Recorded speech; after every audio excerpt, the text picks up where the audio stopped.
आवश्यकता। और यदि ग्रस्त नहीं, जीवन क्या में आप समझते हो कपड़ा बदलने से भगवान की प्राप्ति होती है क्या? संत क्या कपड़ा बदलने वाले को कहते हैं क्या? संतों के लक्षण होते हैं। तो बोले फिर आप क्यों कपड़ा पहने हैं? क्योंकि हमारा स्वभाव निवृत्त था। ये जितने बाबा जी हैं ये सब निवृत्त मार्ग के हैं। नहीं पसंद संसार का राग, नहीं पसंद संसार के कर्तव्य, मुझे एक परम कर्तव्य सच्चिदानंद भगवान में स्थित होना है। तो इसीलिए भगवान ने दो मार्ग बनाए, एक प्रवृत्ति मार्ग और एक निवृत्ति मार्ग। प्रवृत्ति मार्ग गृहस्थ धर्म, निवृत्ति मार्ग वैरागी मार्ग।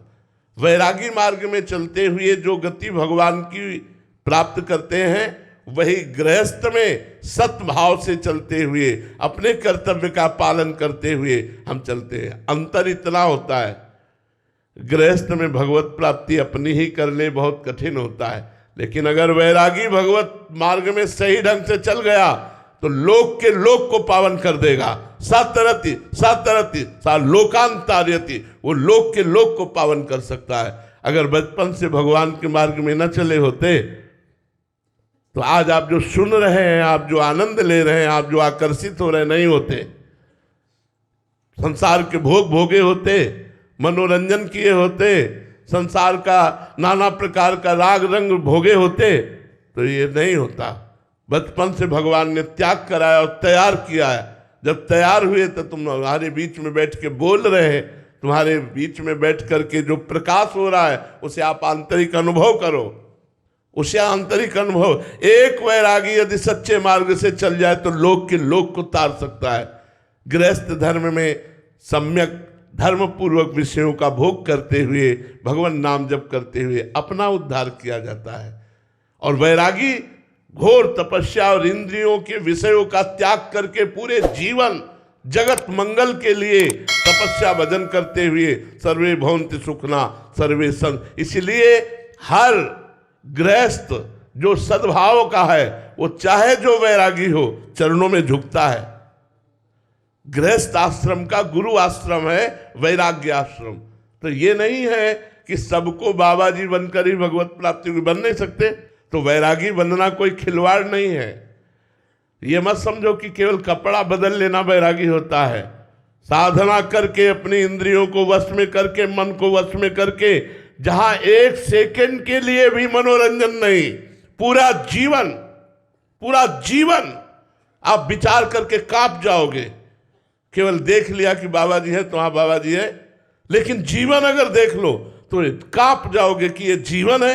एक सेकंड के लिए मनोरंजन नहीं है, एक सेकंड के लिए कोई ढांढस बनाने वाला नहीं, कोई छाती से लगा के बोलने वाला नहीं। शाबाश, जिसको सब विरोध भाव में ही खड़े, काम क्रोध लोभ मोह मत्सर आसक्ति राग द्वेष ईर्ष्या, इन सब को परास्त करके और तुम्हारा परम मंगल विधान करने के लिए भगवान एक वैरागी को तैयार करते हैं। ये निवृत्ति मार्ग ऐसे नहीं है। अगर बैलेंस बना के चल रहे तो पाखंड और दंभ की बात अलग है, लेकिन अगर ठीक मार्ग से चल रहे हो तो खाड़ की धार पर चलना है। चढ़ के मैन तरंग पर चली वो पावक माए, प्रेम पंथत कठिन है सबको निभातना है। खिलवाड़ समझते हो वैराग्य का मार्ग? तो गृहस्थ मार्ग में अपने कर्तव्य का पालन करते हुए, धर्म पूर्वक विषयों का सेवन करते हुए, नाम जप करते हुए आपको परम कल्याण की प्राप्ति होगी। लेकिन वैरागी लाखों को भगवत प्राप्ति कराएगा, लाखों का कल्याण होगा अगर सही ढंग से चल रहा है तो। नहीं, कपड़ा बदलने से भगवान की प्राप्ति नहीं होती। मर्जी ग्रस्त जीवन में मर्जी कहीं ना कहीं ये मान्यता बन जाती है कि खूब भोगने की छूट है, तो इसलिए मतलब नहीं, छूट तो कहीं नहीं दी गई है, छूट तो कहीं नहीं दी गई। अगर धर्म के अनुसार देखो तो पहला आश्रम गृहस्थ धर्म के या विरक्त धर्म के आश्रम के पहला आश्रम है ब्रह्मचर्य। चाहे वो विरक्त जाना हो या गृहस्थ जाना हो, दोनों के लिए पहला आश्रम ब्रह्मचर्य है। कम से कम 20 वर्ष की अवस्था तक ब्रह्मचारी। इसके बाद यदि आपकी निवृत्ति परक वृत्ति है तो निवृत्ति मार्ग, प्रवृत्ति परक है तो गृहस्थ। अब 20-25 तक ब्रह्मचर्य रहे, इसके बाद एक पत्नी व्रत। अपनी पत्नी में भी वो भी धर्म के अनुसार जो शास्त्र की आज्ञा है, मासिक धर्म के एक सप्ताहवाद संतानोत्पत्ति की भावना से महीने में एक बार ऐसा, पर स्त्री रमण घोर नरक जाना, पर पुरुष रमण घोर नरक जाना। यहां मनमानी आचरणों को थोड़ी गृहस्थ धर्म कहते। आए हुए अतिथि के लिए अपने प्राणों को भी समर्पित करने की भावना रखना। अतिथि न भूखा जाए, चाहे कुछ भी हो जाए, अतिथि सत्कार न। यहां कहाँ अतिथि? दरवाजे पे भिक्षुक को देखते ही रोष भरी दृष्टि देखे, ये नहीं भगवान है, नारायण किस रूप में आ गए। आओ आओ प्रभु, भोजन पाइए, जल पीजिए, आसन में ग्रहण कीजिए। अतिथि सत्कार गृहस्थ में, माता पिता की सेवा गृहस्थ में, पूरे परिवार को भगवत स्वरूप मानते हुए धर्म पूर्वक कमा कर धन और उसकी सेवा करे और नाम जप करे, भगवत प्राप्ति हो जाएगी। गृहस्थ मनमानी भोगों के लिए थोड़ी, चाहे बाबा जी हो चाहे गृहस्थ हो, धर्म से नहीं चलोगे तो नरक जाओगे। हरे शिष्य धर्म शोक न हरे, सो गुरु घोर नरक मा परे। ये ऐसे थोड़ी है, सिद्धांत है। चाहे विरक्त हो चाहे गृहस्थ, अगर धर्म पूर्वक चलता है तो भगवत प्राप्ति होती है, अगर धर्म पूर्वक नहीं चलता है तो उसकी दुर्गति होती है। कपड़ा नरक से नहीं बचा सकता, चाहे जैसे पहनो। धर्म से चलोगे तो बात बनेगी। दोनों मार्ग तपस्या के हैं हमारे, दोनों मार्ग सतमार्ग है। भगवान के द्वारा दोनों मार्ग स्थापित किए गए, गृहस्थ और विरक्त। दोनों धर्म से चलेंगे, अपने अपने धर्म से, तो कल्याण हो जाएगा, दोनों का परम कल्याण हो जाएगा।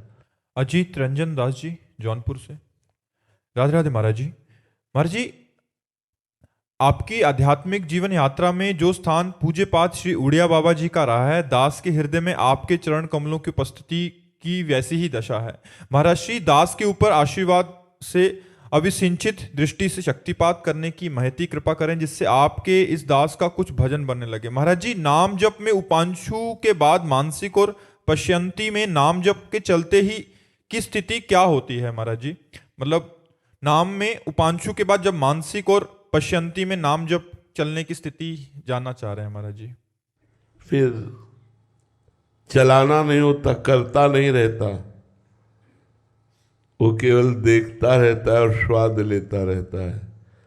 जब वाचिक के बाद उपांश, उपांश के बाद मानसिक, और मानसिक जब परिपक्व अवस्था हो जाती है तो केवल सुनता रहता है, देखता रहता है। सामने रूप होता है, अंदर मंत्र ध्वनि होती है, हृदय आनंद से लबालब भरा होता है।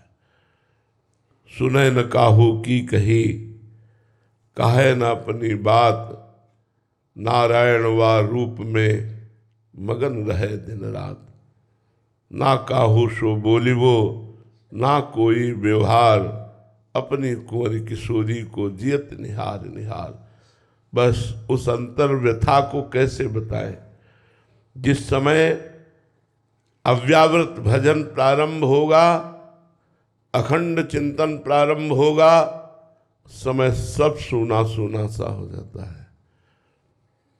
कोई उत्साह नहीं रह जाता, जागतिक उदासीनता बढ़ती चली जाती है, अंतर्मुखता बढ़ती चली जाती है। खान पान विषयक संबंधी, शरीर संबंधी, रिश्ते नाते संबंधी जितना भी राग हो सब भस्म हो जाता है। बस जीवन केवल प्रभु चलाते हैं उसका, जिसका अव्यावृत भजन चल रहा है, अखंड भजन चल रहा है, केवल प्रभु जीवन चलाते, प्रभु भोजन पवाते हैं, प्रभु से क्रिया कराते हैं, प्रभु से बुलवाते हैं, प्रभु उसको हंसाते हैं, प्रभु उससे चेष्टा कराते हैं। वो स्वयं में तो खो गया, स्वयं में खो जाता है। ऐसी मानसिक भजन की स्थिति जब वही मंत्र जब रूप धारण करता है, ऐसा सौंदर्य है प्रभु का, ऐसा सौंदर्य है प्रियाजू का कि मोक्ष सुख भी तुच्छीकृत लगता है। उस सुख में उपासक जो निमग्न हो जाता है, ये काम क्रोध लोभ मोह मद मत्सर नाना प्रकार की भोग वासनाएं, ये तो बहुत पहले ही नष्ट हो जाती हैं। मानसिक बिना विक्षेप रहित निरंतर चलने के पहले ही ये नष्ट हो जाती हैं। जब मानसिक चलने लगता है तो भगवदाकार वृत्ति होती है, निरंतर मानसिक भजन चल रहा है, वो मम भक्ति तो भुवनम पुनातु, वो लोक के लोक को पावन करने की सामर्थ्य रखता है। बस वो होता नहीं है, होता प्रभु है केवल हृदय में। मैं खो जाता है तभी निरंतर चलता है। जब तक मैं होता है तो कोई संकल्प विकल्प बना रहता है, संकल्प विकल्प रहता है तो विक्षेप पड़ता है। जब मैं ही खो गया, वो बस अब उस हृदय की स्थिति जिसका निरंतर भजन चलता है वो वही समझ सकता है, जो घंटा 2 घंटा कम से कम निरंतरता लाए। घंटा 2 घंटा में निरंतरता लाए तो समझ पाएगा कि जिसका 24 घंटे भजन होता है उसकी स्थिति क्या होगी। अद्भुत मादकता, अद्भुत नशा, और भजन के प्रति अद्भुत भूख। रात दिन भजन होने पर भी भजन की भूख इतनी कि उसे चैन नहीं मिल रहा। उसे लग रहा है क्या करूं, कैसे करूं, कैसे मेरी भजन की भूख तृप्त हो। भजन की भूख बढ़ जाती है। किसी के विषय में सोचना, किसी के विषय में बोलना, किसी के विषय में सुनना, ये तो बहुत दूर की बात रही। इतनी क्षुधा भजन की बढ़ जाती है कि वो अपनी भी नहीं सुनता। वो अपनी भी सब जितनी शरीर संबंधी चेष्टाएं सब शिथिल हो जाती हैं और भजन में डूबा हुआ वो भगवान को अधीन कर लेता है। उसी के हृदय में प्रेम प्रकट होता है और उसी के हृदय में प्रेमाधीन भगवान प्रकाशित हो जाते हैं, जो निरंतर भजन परायण रहता है। सविता जी राजस्थान से। राधे राधे महाराज जी। गुरुदेव, कोई ऐसी बात जो हमें भगवत मार्ग से भ्रष्ट कर देगी और कोई ऐसी बात जो हमें भगवत प्राप्ति करा देगी? संतों का संग एक बात जो तुम्हें भगवत प्राप्ति करा देगी, और कुसंग एक बात जो तुम्हें भगवत मार्ग से भ्रष्ट कर देगी। बस सत्संग और कुसंग। बरुभलवास नरक करताता, दुष्ट संग जनिदे विधाता। भले नरक का वास मिल जाए लेकिन कुसंग न मिले। कुसंग मिलेगा तो परमार्थिक पथिक भ्रष्ट हो जाएगा। सत्संग मिलेगा तो भ्रष्ट पुरुष भी महात्मा बन जाएगा। सत्संग का प्रभाव होता है समस्त दुर्गुण दुराचारों को मिटा करके सत्य सच्चिदानंद भगवान में स्थिति प्रदान करना। ये सत्संग का प्रभाव होता है। इसलिए बड़े भाग पाइप सत्संगा। जब बड़ा हमारा पुण्य पुंज एकत्रित होता है, भगवान की विशिष्ट कृपा होती है, तब सत्संग प्राप्त होता है, संतों का संग प्राप्त होता है। और जब हमारा दुर्गति का योग लगता है, दुर्भाग्य प्रकट होता है, तब कुसंग मिलता है और कुसंग सर्वनाश कर देता है। कुसंग एक वस्तु है, एक बात है जो नाश कर देती है। सत्संग एक बात है जो उन्नति प्रदान करती, लौकिक और पारलौकिक दोनों। इसलिए कुसंग से बचे और सत्संग का सेवन करें। नम्रता जी हरिद्वार से। राधे राधे महाराज जी। महाराज जी, वाणियों में आता है कि एक दोई जो पाई है खोजी सब संसार, हिज्जू की रीति कोई लाखन में एक जाने। महाराज जी ऐसा आप लिख रहे हैं कि गुरुदेव इतनी दुर्लभ गति हमारे जैसे जीव, तो लाखों में हम लोग हैं ना, असंख्यों जीव हैं। असंख्यों जीवों में कुछ मनुष्य हैं, उन मनुष्यों में कितने लोग बैठे हुए हैं भगवत चर्चा में, कितने लोग बैठे। तो ये सब कृपा पात्र जन है। जितने लोग बैठे हुए हैं, एक हाथ की जमीन में उतनी दीमक होगी, वो भी तो जीव है। तो मनुष्य शरीर में पूरे ब्रह्मांडों में देखा जाए तो कितने भक्त हैं। अगर गणना लगाई जाए तो एक ही दो निकलेंगे, अनुपात लगाया जाए तो एक ही दो निकलेंगे। तो एक ही दो की गणना में तो हम आप हैं, लाखों की गणना में है क्या?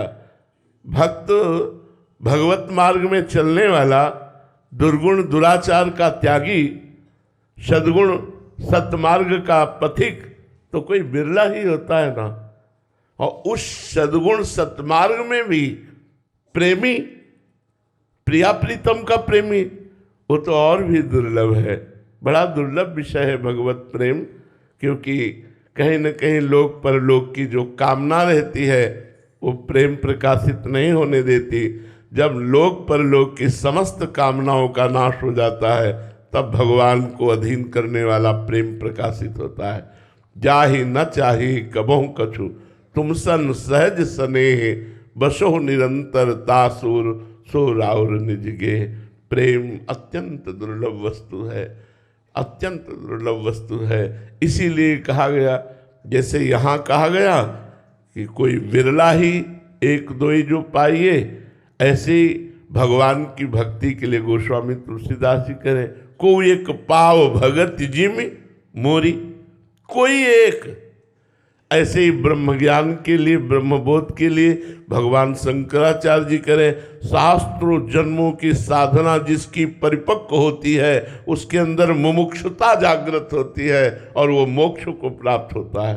तो वो शास्त्रों जन्म की साधनाएं हम सबकी पूर्ण हुई, तभी हम भगवत धाम में संत समागम कर रहे, भगवान के मार्ग में चलने के लिए हम उत्साहित हो रहे। ये हमारे अनेक जन्मों की तपस्या का फल है, भजन का फल है। ऐसा मानो अब हमारा आखिरी जन्म है, ऐसा नहीं कि अब हमारा प्रारंभिक जन्म है, अभी हम अनेक जन्म साधना करेंगे तब हमें ज्ञान होगा, तब हमें भक्ति होगी। नहीं, हम बिरले वालों में हैं। जो कहा गया कोई एक पाओ, तो उन कोई एक में हमारी गणना है। एक दो ही जो पाइए, तो एक दो ही में हमारी गणना है। अनंत सृष्टि में, अनंत जीवों में, अनंत मनुष्यों में कितने लोग भक्ति कर रहे हैं। नहीं तो 10-10, 11-11 बजे तक सोते हैं। कौन 4 बजे उठकर स्नान करके भगवान भजन, त्रिकाल संध्या या सतमार्ग की बातें। ये तो बड़े भाग्य हैं आपके कि परम पावन वृंदावन में प्रातःकालीन वेला पर इस परम पवित्र भूमि में बैठकर आप भगवत चर्चा सुन रहे हैं। ये तो बड़े भाग्य हैं। ये तो तभी हम कह रहे हैं, जो एक दो ही जो पाइए, तो वो एक ही दो ही में हो तुम। इतनी बड़ी सृष्टि में अगर गणना लगाए तो एक ही दो ही का अनुपात लगेगा। जो आप लोग बैठे हुए हैं, तो ऐसा मानिए कि वो एक दो में हम हैं। अब हमारा अंतिम जन्म है, सत्संग मिल रहा, भजन मिल रहा, अब मुझे भगवान जरूर मिलेंगे। यदि उनको मिलना ना होता तो हमें इस संसार रूपी दलदल से क्यों घसीटते। अगर उनको कृपा न करनी होती तो जहां मैं विषयों में फंसा था वहीं फंसे रहने देते। मुझे क्यों घसीटा है तो जरूर वो अब इतने पे नहीं छोड़ देंगे, वो हमको जरूर मिलेंगे, जरूर ऐसा साधन देंगे, जरूर ऐसी भावना देंगे कि हमारा भगवत साक्षात्कार रूपी परम फल हमको प्राप्त होगा। आकाश लाल जी, पटना बिहार से। राधे राधे महाराज जी। महाराज जी, हम सांसारिक अहंकार त्याग कर भक्ति में आते हैं, परंतु कुछ समय बाद एक सात्विक अहंकार आने लग जाता है भक्ति मार्ग में। महाराज जी, मैं नियम पालन करता हूँ और बाकी सब पापी हैं, नहीं, ये बहुत निंदनीय है। ये बहुत निंदनीय, बहुत निंदनीय, बहुत होश में नहीं, बहुत जल्दी नष्ट हो जाएगा परमार्थ। बहुत होश में, ये बहुत निंदनीय है, मतलब बहुत बहुत निंदनीय है। परमार्थ का स्वरूप तो ये है कि हृदय से बताऊं तो हम सबसे नीच हैं।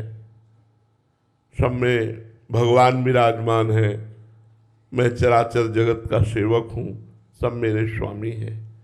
परमार्थ का तो स्वरूप ये है। सो अनन्य गति जाके असमति न टरे हनुमंत, मैं सेवक सचराचर रूप स्वामी भगवंत। ये चराचर जगत मेरे लाडले भगवान का स्वरूप है। सब पापी हैं, मैं महात्मा हूँ, ये तो बड़ी दुर्गति की बात है। सब भगवत स्वरूप है, मैं नीच हूँ, ये सदगति की बात है। तृणादपि सुनीचेन, अपने को तृण से नीच समझना है, तृण के समान नीच समझना है।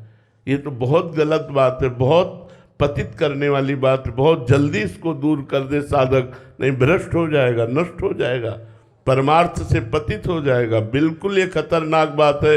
ये मन में आते ही त्राहिमाम पुकारो भगवान को, हे नाथ करुणा करो, मेरे इस अहंकार को नष्ट करो। ये दोष दृष्टि रूपी नीच वृत्ति हमारा नाश करने पर तत्पर है। नाथ आप कृपा करो, कृपा करो, त्राहिमाम रक्षा करो, भगवान संभाल देंगे। और अगर इस वृत्ति का नाश नहीं हुआ तो आपका पतन जरूर हो जाएगा। लिख लो, कागज में लिख लो। जो दूसरों पर हे बुद्धि रखता है, अपने में गुण बुद्धि रखता है, बहुत जल्दी नष्ट हो जाता है। जो दूसरों में भगवत बुद्धि रखता है, अपने में अधम बुद्धि रखता है, वो अध्यात्म की ऊंचाई पर चढ़ जाता है, वो महान पद को प्राप्त होता है। Lieutenant colonel Smita Gupta ji, Mathura. राधे राधे महाराज जी। महाराज जी, सेना में एक जगह पे 3-4 साल का ही ट्रांसफर होता है महाराज जी। तो महाराज जी अभी मथुरा में पोस्टिंग थी और कोलकाता जा रही हूँ, तो मन महाराज जी बहुत दुखी है कि मेरा मथुरा वृंदावन छूट जाएगा महाराज जी। अब जाने हाँ, का आपको इस बात के लिए दुखी नहीं होना चाहिए। आप राष्ट्र रक्षा के परम धर्म में स्थित हैं।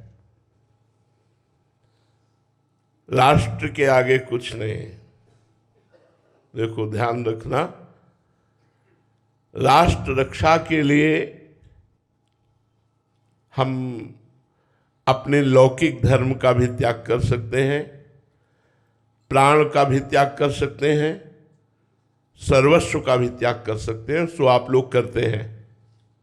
आप अपने पारिवारिक संबंधों की जो प्रीति है उसका त्याग करके, शरीर सुखों का त्याग करके, अपने मन की जो वृत्तियां हैं उनको सह करके आप हमारे राष्ट्र सेवा में हैं। इसलिए राष्ट्र सेवा सबसे बड़ा धर्म है। आप उस सबसे बड़े धर्म का पालन कर रहे हैं, इसलिए आपको उदास नहीं होना चाहिए। यदि आपका ट्रांसफर हो रहा है तो आप राष्ट्र सेवा में हैं। आप गर्वपूर्वक राष्ट्र सेवा का भाव लेकर जहाँ जाइए, हमारे राष्ट्र सेवा के विधान के अनुसार आप चलिए और बन सके तो राधा राधा नाम जप कीजिए, आपका परम मंगल होगा। अब ये राष्ट्रीय सरकारी कार्य है, अब इसमें तो ऐसा नहीं हो सकता कि आप वृंदावन वास करें या मथुरा वास करें। जिस समय सरकार का जहाँ ट्रांसफर का आदेश होगा वहाँ जाना पड़ेगा। आपको तैयार रहना चाहिए मन से, और जब रिटायर हो जाइए फिर आपकी स्वतंत्रता है। फिर आप चाहे वृंदावन वास करें, अयोध्या वास करें, जहाँ आपकी भावना बने। भगवत चिंतन करते हुए राष्ट्र सेवा में जो तत्पर है वो महावीर है, वो सम्माननीय है, वो प्रशंसनीय है, वो वंदनीय है, वो सदगति को प्राप्त होगा। भगवत स्मरण करते हुए तुम जहाँ भी विराजमान हो राष्ट्र सेवा में, तुम सदगति को प्राप्त होगे। तुम अपने मन को संकोच में मत डालिए कि मथुरा छूट रही है। तुम मथुरा को छोड़ सकते हो, मथुरा तुम्हें नहीं छोड़ सकती। मथुरा वृंदावन ये चिदानंद धाम है। यदि भाव में रखोगे तो करोड़ों कोस दूर भी तुम मथुरा में ही वास माना जाएगा, क्योंकि आप राष्ट्र सेवा में, राष्ट्र धर्म में स्थित है। इसलिए आप चिंता न करें। पुष्पा जी, दिल्ली से। राधे राधे महाराज जी। महाराज जी, भक्ति मार्ग में बाह्य स्वच्छता वो पवित्रता अनिवार्य है, किंतु जब पवित्रता पर अधिक जोर देने के कारण भक्ति प्रभावित होने लगे तो क्या करना चाहिए महाराज जी? बाहरी पवित्रता पर अधिक क्या कैसे? कि अभी हाथ धोने हैं, अभी नहाना है, अभी ये करना है, तो क्या इसमें परेशानी है? इसमें परेशानी क्या? इसमें भक्ति क्या बाधित होगी? हमें बताइए, क्या बाधित होगी? क्या आपको ऐसा लगता है तो हम उसमें आपको बताएं कि ये नहीं करना चाहिए? कैसे? महाराज जी, कुछ जनों का महाराज जी मतलब कहीं भी हाथ लगा दिया, फिर हाथ धो, फिर ताला छोड़ नहीं, दिया, अगर हम ठाकुर जी का भोग लगाने जा रहे हैं तो हम हाथ धो रहे हैं। हम हाथ धो करके जाएंगे, चाहे कोई हाथ लगाए हो या न लगाए हो, प्रक्षालन करके जाएंगे। ठाकुर जी के पात्रों का मार्जन करेंगे, ठाकुर जी के लिए अपने शरीर को पवित्र रखेंगे, अपने वस्त्रों को पवित्र रखेंगे, अपने मंत्र जपना है इसलिए आचमन करके मुख को पवित्र रखेंगे। अगर कुछ खाया है तो अच्छी तरह कुल्ला करके 3 बार आचमन करके हम रहेंगे, क्योंकि हर समय हमें नाम मंत्र जपना है। तो इसमें परेशानी क्या है? भक्ति में बाधा क्या है? पवित्रता भक्ति की सहायक है, बाधक कहाँ है? हाँ, अब ये कि ये छू न जाए, ये बात नहीं होनी चाहिए, ये नहीं होनी चाहिए। नहीं, सब में भगवान विराजमान है, और ये पवित्रता एक सीमा तक है। इसके बाद इसका भी महत्व खत्म हो जाता है, अवधूत स्थिति आने लगती है। इस शरीर से राग त्याग देना ही पवित्रता है। शरीर से राग रहित हो जाना ही परम पवित्र है, पर उस स्थिति तक पहुंचने के लिए बाहरी पवित्रता का निर्वाह किया जाता है। हाँ, पवित्रता में ये बात नहीं होनी चाहिए कि तुम हमें कैसे छू लिए, अब हमें फिर नहाना पड़ेगा। ये नहीं होना चाहिए। सब में भगवान विराजमान है, भगवान का स्वरूप मान करके कोई छू ले तो हम उससे अपवित्र नहीं मानते। हाँ, हम ठाकुर सेवा में जाते हैं तो वस्त्र, शरीर आदि की पवित्रता, भाव आदि की पवित्रता रखते हैं। बाहरी पवित्रता का तात्पर्य है आंतरिक भाव पवित्र हो जाना, और जब भाव पवित्र हो जाता है तो बाहरी पवित्रता का विशेष महत्व नहीं रहता। आशीष जी मथुरा से, राधे राधे महाराज जी। महाराज जी, मैं जो भी भक्ति करता हूँ उसका कारण मृत्यु के प्रति मेरा भय है। अभी बहुत जितनी अच्छा है। भक्ति करनी है कर लो, पता नहीं कब मृत्यु आए। लेकिन बहुत प्रभु अच्छा, बहुत अच्छा, बहुत तुम्हारे ऊपर भगवान की बड़ी कृपा है। यदि ये बात तुम्हारे दिमाग में बैठ गई तो तुम बहुत अच्छे भक्त बन जाओगे। मृत्यु का भय बैठ जाए कि पता नहीं कब शरीर छूट जाएगा, दान पुण्य कर लो, तीर्थयाटन कर लो, परोपकार कर लो, मंगलमय भगवान का नाम कीर्तन कर लो, भगवत कथा सुन लो, भगवत भक्तों का संग कर लो, धन्य भाग हो जाएंगे। यही भय तो चाहिए, यही भय चाहिए। जो सभी आवा सरनाई, रखियो ताहि प्राण की नाई। यदि मृत्यु से भयभीत होकर भगवान की शरण में गए तो अमर हो जाओगे, अविनाशी पद को प्राप्त हो जाओगे, और एक एक मिनट बहुत अच्छी तरह से कटेगा यदि मृत्यु का भय रहा। जब मरना है तो पाप क्यों करना है, बुराई क्यों करनी है, नीच कर्म क्यों करना है। ये बहुत बड़े भाग्य की बात है कि किसी के हृदय में ये बात बैठ जाए कि मृत्यु तो होनी ही है, असत्कर्म नहीं करना, मुझे सत्कर्म